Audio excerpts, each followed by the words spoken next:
anything like that. You'll notice if you have them both on you, holding on to each other, that meter's going to spike all the way up to the red. The one way that we found to kind of prevent that is if you would like, you can put your phone on airplane mode for the evening while you're here on our property. That's the only way we really know how to prevent it, because any incoming text messages and emails, you tend to set that off.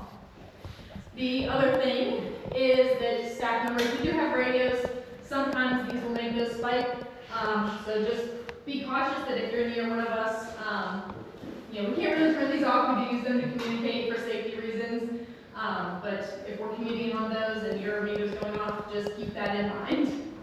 And the last thing is, off the side of the keeper's house is the restrooms that are going to be open for you guys to use. And on the first side of the house, there's one room that has a bunch of cabinets and stuff. So there's an electrical closet in between the restrooms and those tablets, of course. Those set the meter off. So if you're in the restroom using the restroom tonight and you set your meter on the counter and it starts going all crazy and stuff, you're not having a 10-minute conversation with ghosts in the bathroom. It's just an electrical closet that's in between the men and women's restrooms there.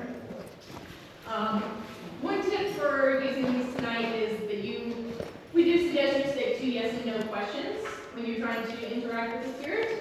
We found that that's the easiest way to be able to communicate using these. I know I am dead. As stuff such as, ask, were you a former lighthouse keeper here?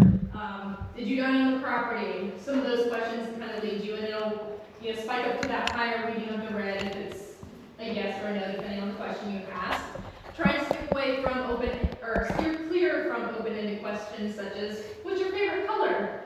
Because if it's not green, yellow, orange, or red, they're not going to be able to answer you unless they just really want to tell you and whisper in your ear that their favorite color is purple.